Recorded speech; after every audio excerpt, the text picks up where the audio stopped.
श्री स्वामी समर्थ. प्रिय भक्तांनो, आज आपण पाहणार आहोत महाराजांची आज्ञा जणू असे देवाचीच आज्ञा. ही स्वामी चरित्रामधील एक परम पवित्र कथा.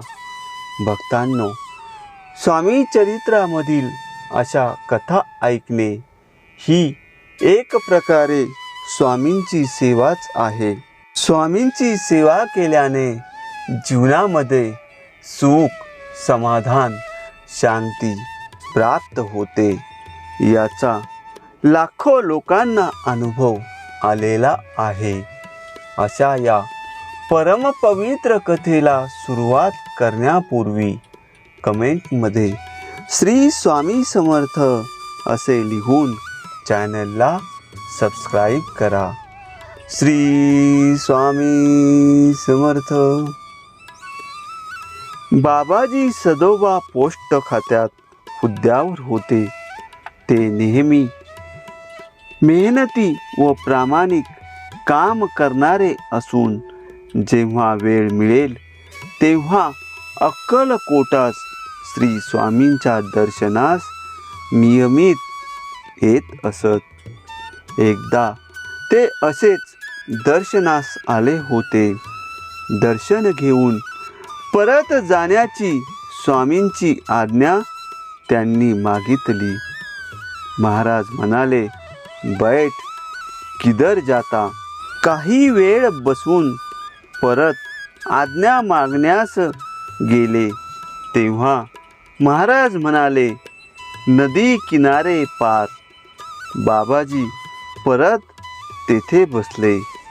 त्यानंतर बाबाजींनी विचार केला, परत आज्ञा मागितली व असेच काही घडले तर गाडी चुकून सरकारी नोकरीस रजा लागेल व कामाचा घोटाळा होईल. म्हणून ते महाराजांचा डोळा चुकवून निघाले. कडबगाव स्टेशनवर आले, पण गाडी कुठली. मुसळधार पाऊस पडत होता. स्टेशनवर बातमी आली, पावसामुळे कृष्णा नदीस महापूर येऊन कृष्णेचा पूल पडला. रात्रभर त्यांना स्टेशनवर थांबावे लागले.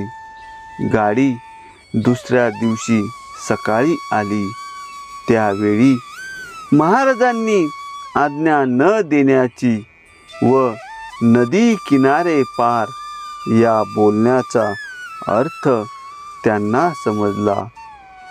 संत बोल गूढ गहन, कृपे विना ना होत से आकलन. अशा प्रकारे स्वामी चरित्रामधील ही पवित्र कथा संपन्न झालेली आहे.